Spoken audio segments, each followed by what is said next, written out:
It's been a long-held ambition to come to the Jaipur Literary Festival. So it really is terrific to be here on stage this evening. But it's also particularly cool for me because I am joined on stage by Roger Cohen and Anjan Sundaram, who I was introduced to by a mutual friend of both Rogers and I a little while ago. So there's a sort of serendipitous nature to this evening. Anjan is an award-winning journalist who has reported principally from Africa and the Middle East, and most recently from Mexico, and whose work has appeared in the New York Times, it has appeared in the AP, the Washington Post, the Guardian, and a myriad of other publications. He is also the author of 3 memoirs on journalism: Stringer, Bad News, and Breakup. I've read all of them, and they're all very powerful reads, and I would highly recommend them. He has covered conflict in the Congo, Central African Republic, and most recently has been covering another type of conflict, the one that is waged against environmental defenders, that has claimed over 1,700 lives over the past decade. Roger, currently the Paris bureau chief of the New York Times, has worked for the Times for 33 years as foreign correspondent, foreign editor, and an opinion columnist between 2009 and 2020. His work has been recognized with several awards, including last year a Pulitzer Prize and George Polk Award as part of the Times coverage of the war in Ukraine. Believe it or not, though, Roger also had a life before the New York Times, working for both the Wall Street Journal and for Reuters. He has covered conflict all over the world during his career and has also authored 5 books, including a wonderfully crafted memoir, The Girl from Human Street. He has also wrote another book called Hearts Grown Brutal, a book on called Sagas of Sarajevo, Soldiers and Slaves, and The Recent Affirming Flame, a meditation on life and politics, which, by the way, is worth buying and reading just for the introductory essay by itself. So our subject this evening is writing war, a subject that you both of these gentlemen have a deep, visceral experience of. So Anjan, I'm going to start with you, actually, because what I didn't say is that, in my intro, is that you also turned down doing a PhD at Yale. You also turned down a job being a mathematician at Goldman Sachs. In other words, you turned down security, good money, to become a freelance journalist. And not only a freelance journalist, to do it in a theater, which is probably the most difficult theater in the world, which is the most conflict-ridden, Central Africa. Why? I'm sure my parents asked me the same question back then, and I've struggled to answer it ever since. But it's true. I was studying mathematics. I was immersed in math.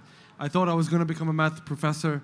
I'd done my qualifying exams, for the PhD. I was about to begin my PhD, and I saw a piece in the New York Times, actually, in the lunch hall at university. And it was a tiny piece in the middle of the newspaper, bottom of the page, that said 4 million people had died in the Congo, and related some events in the war there. And it blew my mind that piece wasn't on the front page. And I wondered why a piece that spoke about events so large was such a small piece, and why it was buried in the middle of the newspaper.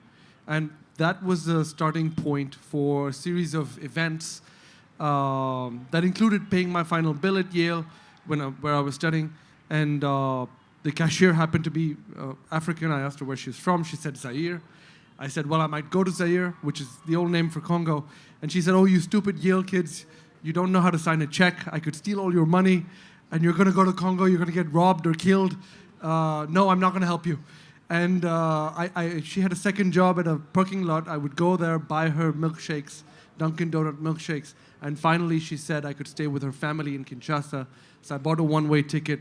And really, out of a curiosity to cover these events that felt should be getting more attention. And it was, I didn't know how much change I could effect. what I would do, but that was a starting point for this long journey that I've continued for the last 18 years now. I want to get into what you witnessed in that long journey as well. Roger, sorry, there's a problem with Anjan's chair. there's a problem with your chair. It's not safe. We don't want to have... He's been in the Congo and Central African Republic, and he's more danger here with a chair than there. Roger, in your introductory essay, which I mentioned earlier in The Affirming Flame, you wrote, and I'm going to quote here, "More important is the view from the ground, the detail hard-earned, the smell of the place, the phrases that jolts, to see, to listen, to remain, to reflect, to report. These are the elements," which I think was a beautiful way of writing about journalism. But you have been a columnist for quite a long time, and you've been a reporter for quite a long time. You've just returned to reporting. Can you help explain the difference for you in your craft in a war zone, being a journalist versus being a commentator, being a reporter, as opposed to opining on something? Can you give us a sense of that? Well, hello everybody, and thank you, Stephen. I was not offered a job to become a mathematician at Goldman Sachs. Not sure why. My mother, being a good Jewish mom, of course, wanted me to become a lawyer or a doctor, but I always loved to write, and that set me on my path. Well, Stephen, the core difference is that when you're a columnist, you're writing opinion. You're saying, is this good? Is this bad? You're putting your opinions out on the page, which is pretty terrifying at first. And you can't hit the ball out of the park every time with a column. You know when one feels right. And I had extraordinary freedom as a columnist and enjoyed very much my time those 13 years. If, however, somebody put a gun to my head and said, what were you put on this earth to do? What have been the most memorable moments in your career as a journalist? It would be being a foreign correspondent, arriving somewhere you don't know, somewhere completely new, and just trying to understand, which is seeing, feeling, smelling, intuiting. There is no substitute for boots on the ground, which of course is expensive, and I think many wars are vastly underreported, as your career has illustrated, Anjan. I first went to cover war I was hired by the Wall Street Journal in Rome in 1983, more than 40 years ago, to cover the Italian economy. And the first thing they did was send me to Beirut to cover the war. You shouldn't go into journalism if you want a predictable career. And it was an extraordinary experience being in Beirut. The Marines, 250 Marines, had just been blown up by Hezbollah. And Beirut had been at war for quite a long time. And when I think of the details of somebody saying to me, we've reached a point where our children can't sleep at night unless they hear the sound of shelling. The sound of shelling had become soothing because they had heard it for so long, and if there was silence, it was terrifying.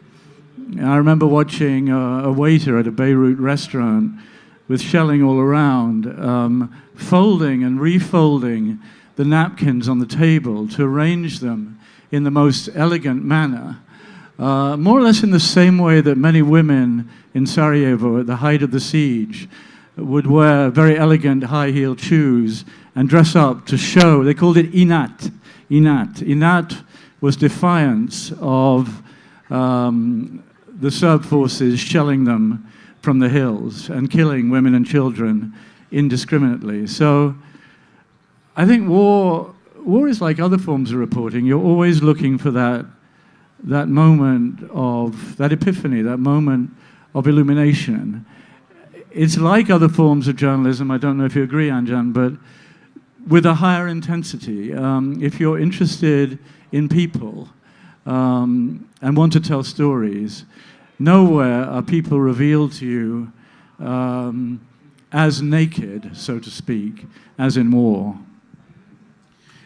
It's, I want to go back a little later to this difference between being observing as a columnist and as a reporter. But before I do, when you've been to, and this is for both of you, when you've been to quite a few conflict zones, is there a way that you prepare yourself? I mean, clearly every theater of conflict is different, is unique.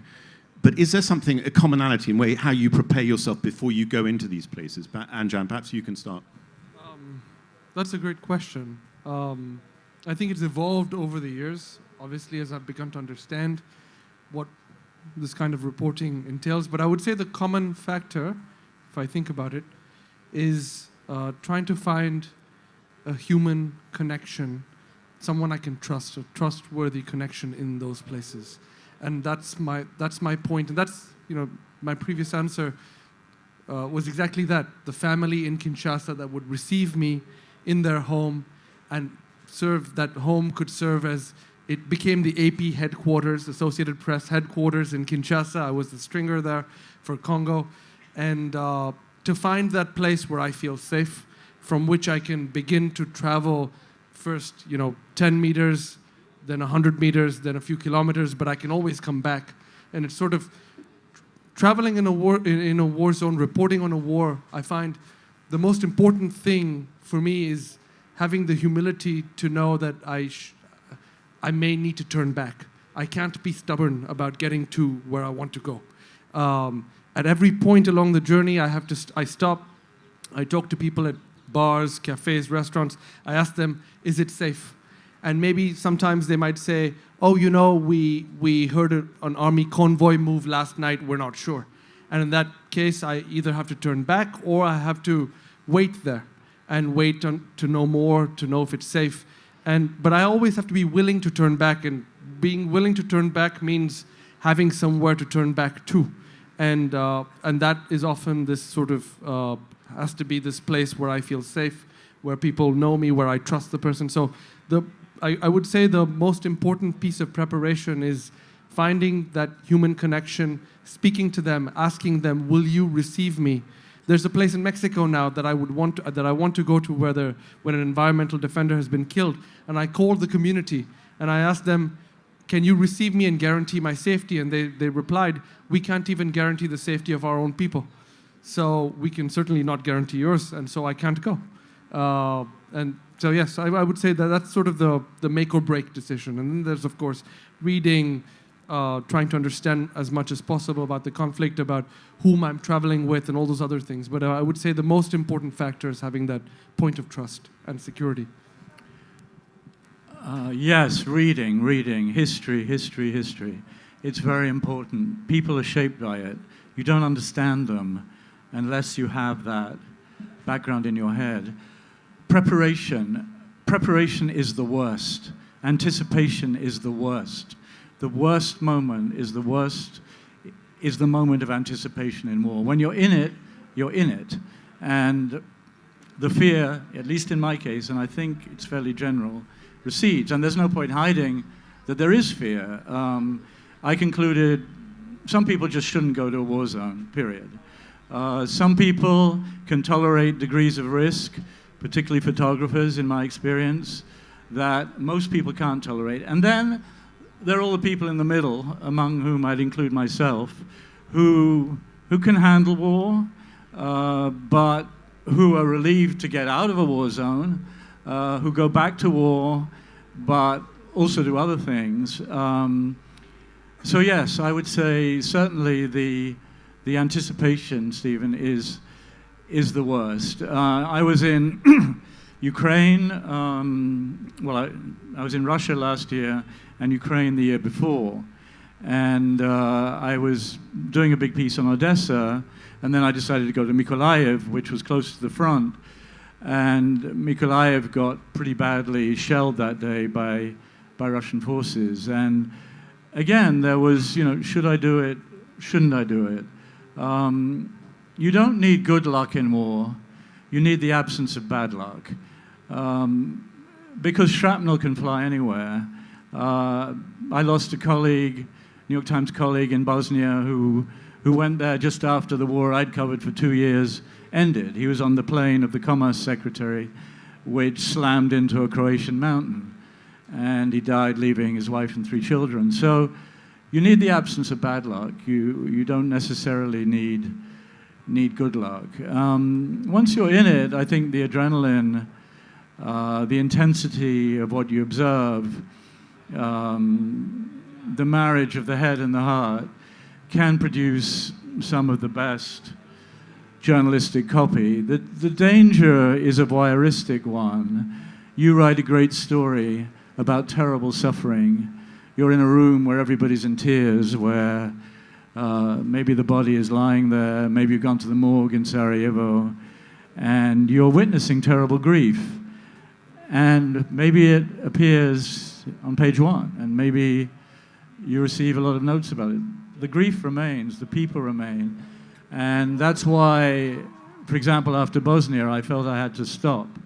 I had to stop, and I did for a couple of years in order to write a book. It was not something I could just move on from. And have you changed over 33 years? And Anjan, have you changed over the time Alas, you've been doing yes, in many ways. In terms of how you prepare, though, the thinking that when you were first going into Sarajevo versus going now into Ukraine, is it the same amount of preparation, or do you think about things in a different way? I think I approach things in the same way.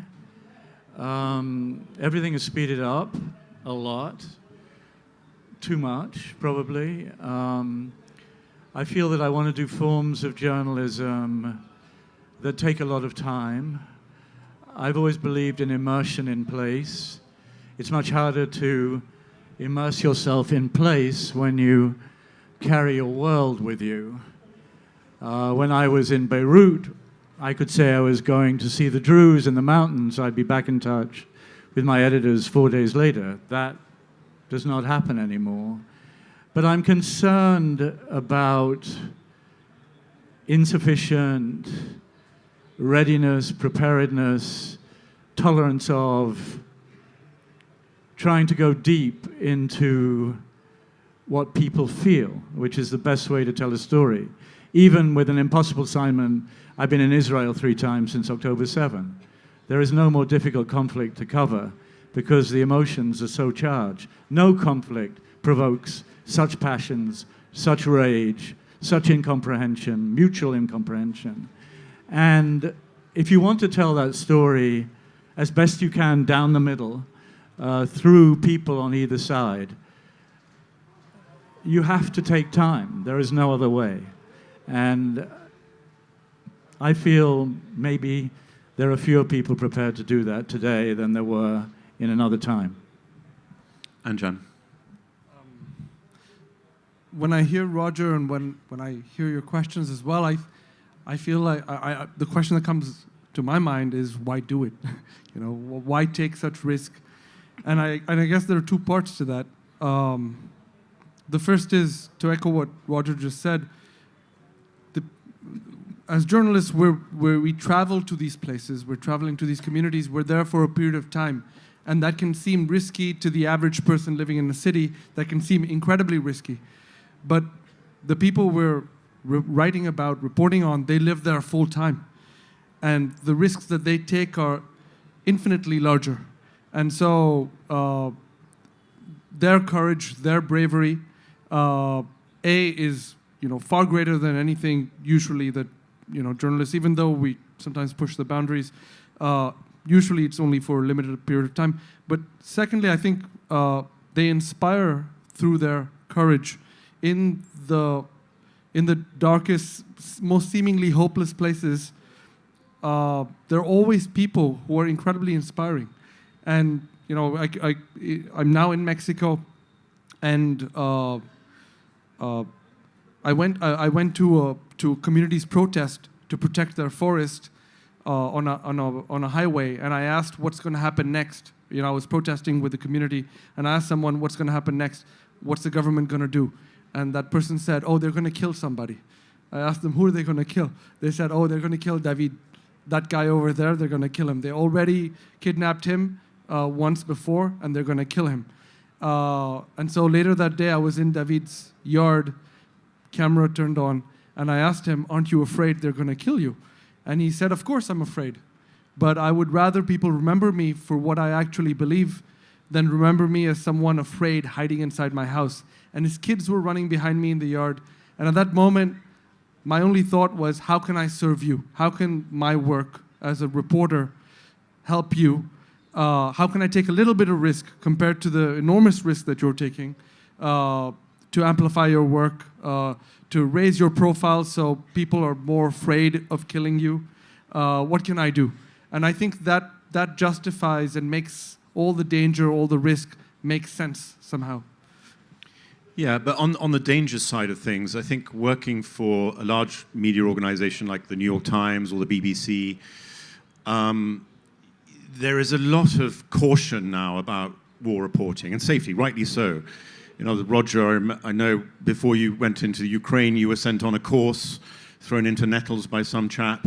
When I went to Bosnia, I was, 30 years ago, I was given a helmet, a flak jacket, and a broken down semi-armored Land Rover and told good luck. That's right, and, so it's changed that a lot. was it, yeah, a lot. And now you are prepared. We often, at New York Times, will often put minders around you, ex-soldiers will be protecting you. Whereas you are going into these places without any security at all, without a helmet or flak jacket. So this is, you're taking a really somewhat crazy risk in some of these things. I guess, when Roger described the shrapnel and the risks that shrapnel can go anywhere, I guess I would say the conflicts that I feel that I've reported on in Central Africa, to a degree in Mexico, they feel like conflicts at a more human level. And that gives me a certain confidence. I've had guns pointed at me. I've had people tell me, point the guns at me and say they're going to kill me. But because there's a human behind that weapon, I feel I can talk my way out. Whereas shrapnel, it's random. And there are bombs flying. And that to me is far scarier. And whereas, and you need the helmets and the flak jackets. Whereas here, in the conflicts I report on, I feel what you need is somehow the skill to make a human connection, even in that moment when you think they're ready to kill you.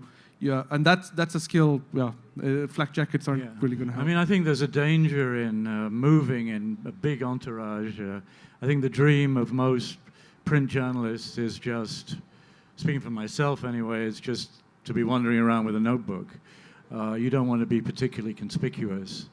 And I'd just like to second very strongly what Anjan said. I mean, you always dream, it almost never happens, but you do dream somehow of making a difference, of making a small difference, of getting voices that wouldn't otherwise be heard, allowing them to be heard. I mean, my kids are not happy with me. I mean, they say, and my grandkids now, I mean, they say, what the hell are you doing?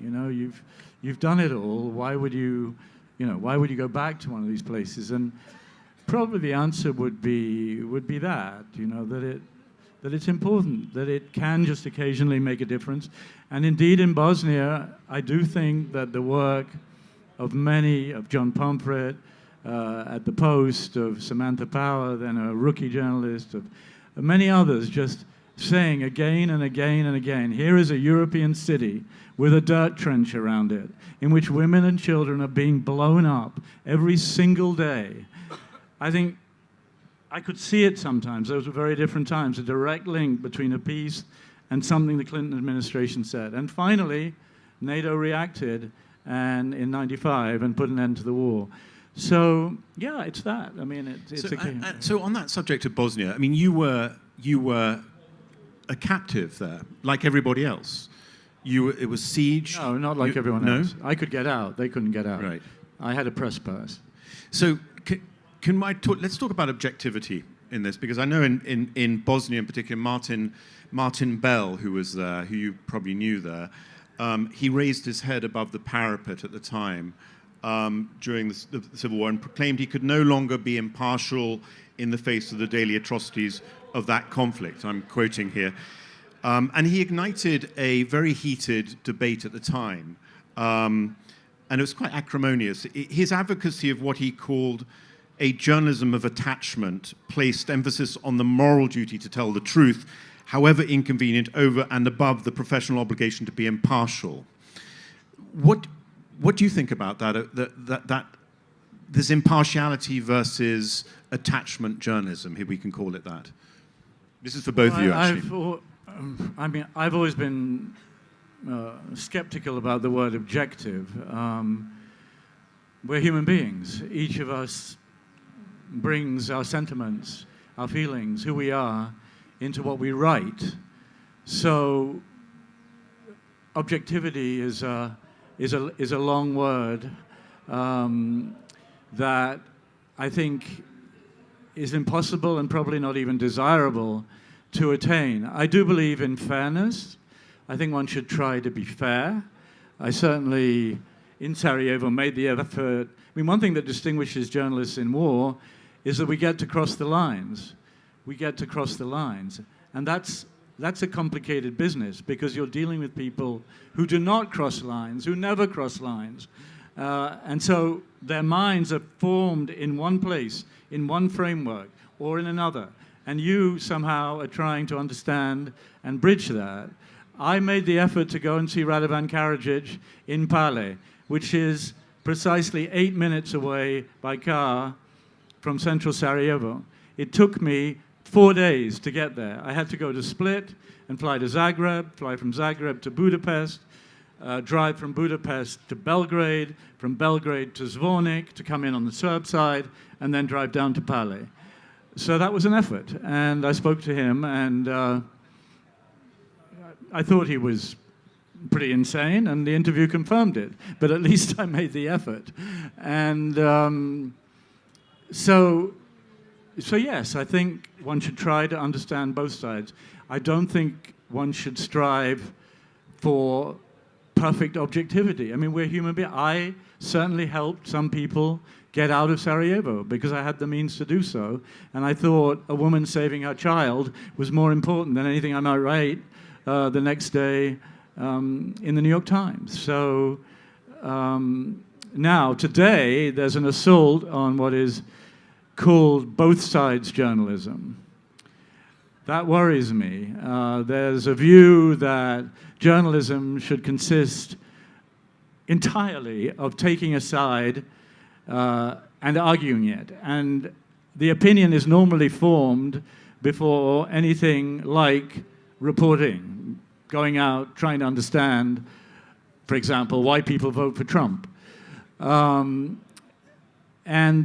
that attack on both sides journalism, I think, both sides journalism, is worrying because we should go into every story in a war zone or not with an open mind. Anjan? You're also a teacher of journalism. You taught journalism in Rwanda and other places. You have a PhD in it. So what's your view on this? I think this question of subjectivity is particularly interesting on this panel because Roger's been an opinion columnist and also alongside his reporting.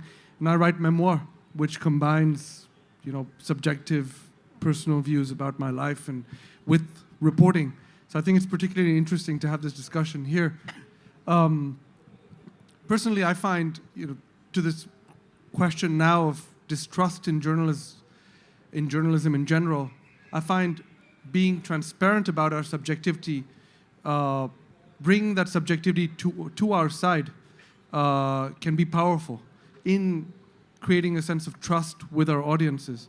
And the way I try to do this in the memoirs that I write is I try to be transparent about who I am.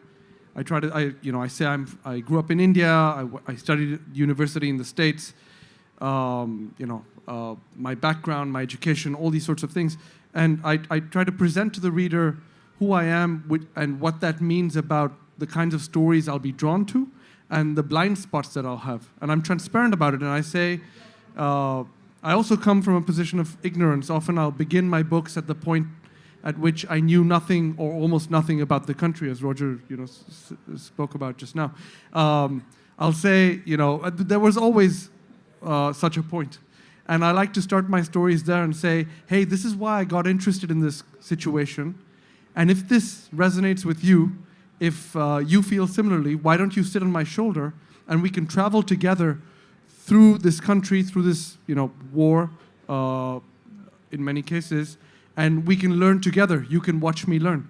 And how about, that's what I offer to readers. Yeah. You recently wrote a piece in called "Why the World's Deadliest Wars Go Unreported" in Foreign Policy magazine. Can you just give us a very, very pithy synopsis of what your theory was as to why? And perhaps, Roger, as a former foreign editor for the New York Times, you can give some insights into how we choose to cover various conflicts and not others. So, I think usually it's a combination of factors that includes structural classism. So the interests of the poor are very rarely represented or well represented in the media. I think there's a degree of colonial history in the news. I think there's also outright racism in many cases, especially in Mexico, for example, can point to that. But the thesis of my PhD, which you just mentioned, was to draw a comparison between the structure of international news and the structure of colonial administrations. In both cases, in the case of the news, a foreign correspondent is often sent out from a global capital, London, New York, sent out to the peripheries of the world, where they report, often appropriating the labor of local reporters, who often don't get paid as well, don't receive the prizes, and the foreign correspondent then transforms this information, which is sent back to the capitals and wins prizes and so on. And it's changing, but there's lots of similarities between how the news is produced today and there's a sort of parachute journalism of going in and covering something, but through the lens of the West, London, New York. Roger, when you were foreign editor, sitting in New York, and there were always a myriad of conflicts going on around the world. What was the process of how we covered them, how we thought about covering them in the New York Times? Well, I was appointed foreign editor on September 10, 2001. My first day at work was 9/11. So what we had to cover was pretty clear. And indeed, we scarcely covered anything else for my first year in that job. And it was pretty overwhelming. Of course, you're living in a city which was smoldering for 6 weeks after the attack, and you're trying to put on a professional hat and get the report out. And I think people underestimate, I don't know if you agree, Anjan, the degree of emotion that journalists go through and how hard it is sometimes to contain that. I remember on the fourth day after 9/11 going out and seeing these photographs were going up of missing people, and there was a woman had put up her ultrasound, and it said, "Looking for the father of this baby." And I lost it, and that happens. I mean, I don't know if it happens to you, Anjan, but it's... So, in answer to your question, so that was initially what I had to cover. Then it went into the second intifada. Israel-Palestine is always a huge story. There's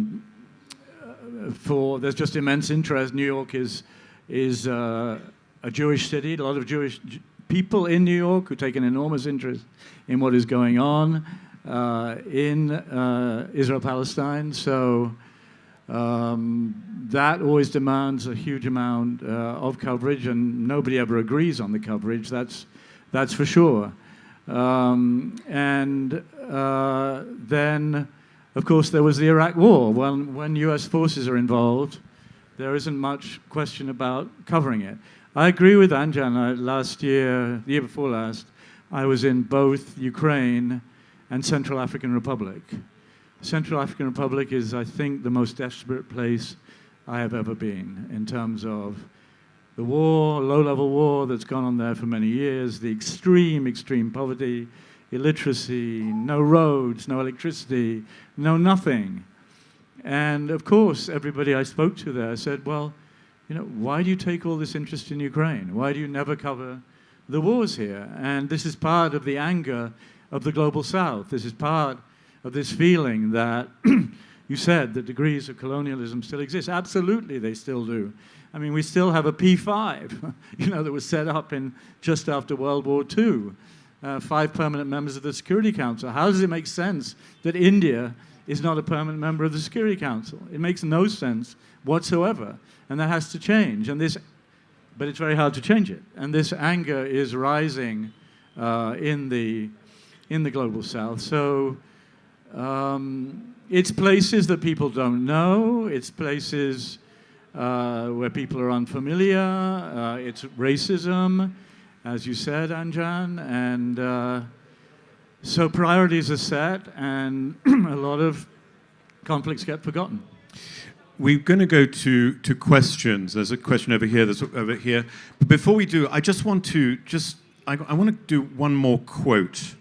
Again, it's from Roger's writing. It's from a column, and I'm going to read this quote because I want to pay homage to all of the journalists who cover war for their bravery.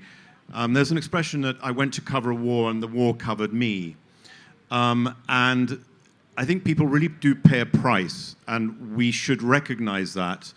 And all the journalists, and I know your book, The Breakup, you had a very significant personal price for covering the war. But the quote is this, and it's from Roger, and it's one of his columns. After covering war, a friend said, and he mentioned this earlier, by the way, after covering a war, a friend said, buy yourself a house. I did. I came to this French village where church bells chime, the rhythm of the days, married here, raised children, and parked Bosnia somewhere in the corner of my mind. I had to forget, just enough to go on. There is always a measure of guilt in survival when so many have died. There are faces in death and bereavement that can never be eclipsed. So, again, I just wanted to read that as a homage to you both of you men, but also the amazing women journalists out there and all the journalists that are covering war. So let's now go to questions. And there's a very insistent gentleman over there. So we'll go there first. Let's take two at a time. Hello. Sorry for being insistent. I didn't know if you could see me behind this. Thank you very much for the session. Such an interesting presentation. And I also wanted to just support the point that you made in terms of the bravery and the heroism of journalists such as you. So perhaps I don't want you to misinterpret my question. So I'm a diplomat, and I've worked also in a number of countries that have been in conflict. And I think as diplomats, we're definitely more risk-averse and conservative because we operate under stricter rules, externally imposed rules in terms of where we go and the consular services we provide. So in terms of risk appetite, my experience has been that journalists who report, such as yourselves in areas like that, are often not keen to hear the advice that we have to give as diplomats. And of course, there's huge courage and bravery in what you do and such a commitment to an important public service. But I just wanted to ask you, perhaps a little controversially, how much of this willingness to venture into war zones and the risk-taking is also perhaps driven by adrenaline and ego, and that there are other issues and concerns perhaps because there are risks also posed to those who have to go and try and rescue journalists when they do get into difficult situations. So I'm just interested to know what your thought is on that. How much is driven by ego? We'll get to that. And let's the lady behind you there with the scarf. Roger, if I may ask you a question. You said you'd been to, sorry, can you hear me? Now yeah. You said you'd been to Israel 3 times since October the 7th. Does the New York Times, if you were to cover that, expect a particular narrative from you? Particular? Narrative. I ask only because the media in general seems to have taken distinct sides in this conflict. Okay, so let's take those two questions. Anjan, can you cover the first one about ego? By the way, I was reading a few comments by female war correspondents who said that, intimated that, and we're an all-male panel here, so female, is there more nuance in a female, less driven by ego? Well, I guess to the question about the female perspective, I remember my ex-wife, whom I write about in my book Breakup, which incidentally is about the Central African Republic, the country that Roger just spoke about as being so desolate. Very few books about this country. But I remember in Congo, I was out reporting with my ex-wife once, and we were reporting from a warlord's base. I was standing on the side taking some notes, and I looked up, and she was standing there saying to the warlord, "You've been very bad." And he was sitting on a little bucket, upturned bucket, and he was sort of listening to her. And she said, "You will stop doing this." And he was like, "Yes, mama." And he was like, "You've been very bad. You shouldn't do this." And he was like, "No, mama." And I remember watching that scene and thinking, there's no way I could pull that off. As a man, I just don't have that I can't establish that kind of relationship. My point is that I think gender, our backgrounds, allow us to experience these places and conflicts in different ways, and there's a richness to each of us describing the experience that we've had. But yeah, I guess to the question about diplomats and ego, sure, of course there's a degree of ego, of course there's a degree of thrill, but I would say I would come back to my previous answer that I think there's a strong, for those of us who continue this work, I would say maybe in the right spirit, I think the sense of service is far more important. Many of these activists, environmental defenders, or people living in these conflict zones are extremely isolated. And just showing up can mean, just someone like Roger or myself or all the other war correspondents, just us showing up can mean the world to them. And one of the places I went to, I showed up at in the Central African Republic, the first thing they asked me, they didn't have water, they didn't have food, they didn't have medicine. The first thing they asked me was, do people know? Do other people know? And apparently this was also the question that many residents of concentration camps asked the first rabbis and soldiers who opened up those camps. Do people know? And it's really powerful and really important, because if other people know, there's hope. And often it's the journalist who makes that link. Thank you. Roger, to the question of, which I think was about media bias, the lens of media on the I'll just Gaza say war. one word on the first question. You used the word heroism.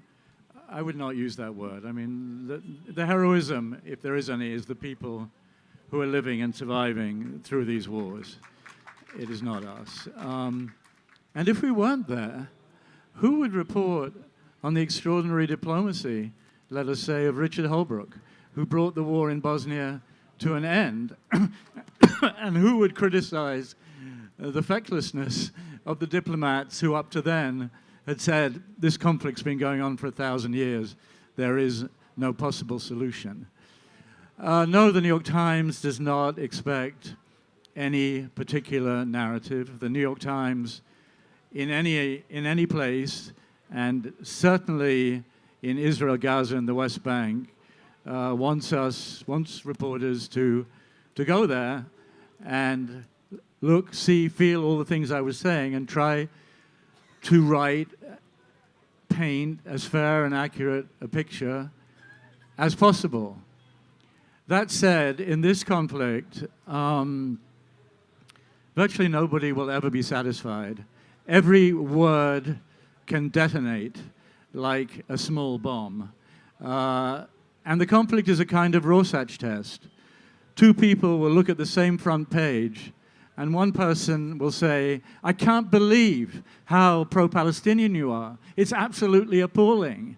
And another will say, I just can't believe you said that. This is totally pro-Israeli coverage of the war, or account of the war.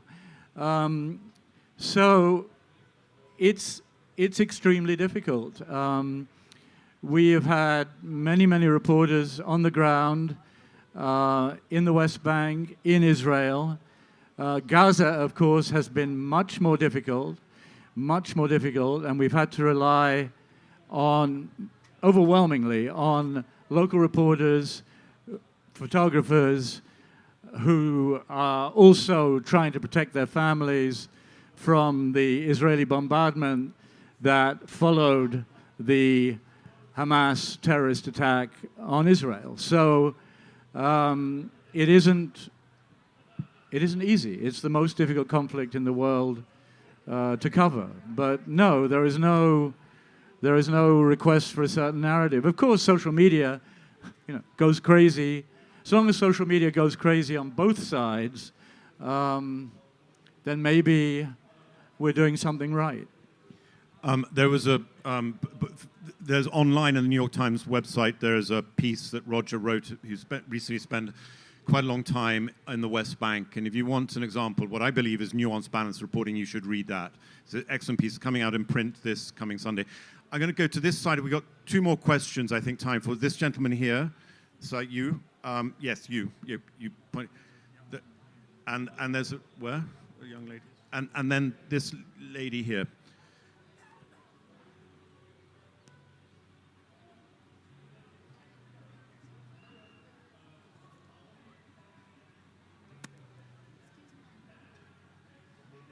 We're going to go to, is it working now? Is it working? Yeah, there we go. As a longtime member of the Foreign Correspondents Club of Japan, I've witnessed the steady march towards extinction of the species of foreign correspondent. And I wonder how we're going to write war if we don't have any more foreign correspondents. That's part one. Small part two, where in Mexico, Anjan? Give us the date line. Which state? Is it Oaxaca? Where? And this lady here. Yeah. Good evening, sirs. Mr. Cohen, referring to covering war in the middle of it in person, you mentioned that not a lot of people do that these days. What factors do you think in the new age journalism have contributed to them shying away from this occupational hazard, so to speak? Sorry, I couldn't catch the question. Could you just repeat that a bit? All right. Maybe speaking slowly and loud. All right. Referring to the war in the middle of it in person, referring to covering the war in the middle of it in person, you mentioned that not a lot of people do that these days. What factors do you think in the new age journalism have contributed to them shying away from this occupational hazard, so to speak? Do you get? Well, to that question, I think there's been, so much information is available so easily that I think people think sometimes, what more can I add by going there? When in fact, going there is everything. The view from the ground is everything. There are financial considerations. The media business has been completely transformed over the last 20 years. And the New York Times, for example, had to change its business model completely from an advertisement-driven business, advertisements in newspapers, to being a global digital subscription business. And we almost didn't survive, but we did. Lots of other publications did not. We no longer have the means to send journalists to these far-flung areas. Datelines have been devalued. People write from everywhere. Datelines are very important because if there's a dateline, you're there, right? Right. And that goes to the question about the dwindling Foreign Correspondents Club in Tokyo. I already have an image of you there sipping sake and red wine, okay. Yeah, I used to be a member of the Stampa Estera Club in Rome. It was a lot of fun in the 80s. Somehow we had a lot more time. When I was based in Brazil, later in the 80s, my colleagues, I was then at the Wall Street Journal, and my colleague from the New York Times, Alan Riding, and from the FT, Ivo Dorney, we would have a lunch once a month. And the toast at this lunch was always, yesterday's news, today's story, because we would read the papers and write something or other. So anyway, those days are gone. I think, I don't know. I mean, the New York Times, I think, will go on and on and on, sending large numbers of correspondents around the world to cover the world. I think it'll be more and more difficult for many organizations to do that, and there will be other forms of correspondence that take its place. And some of that, Anjan, will be very, very good and very, very important.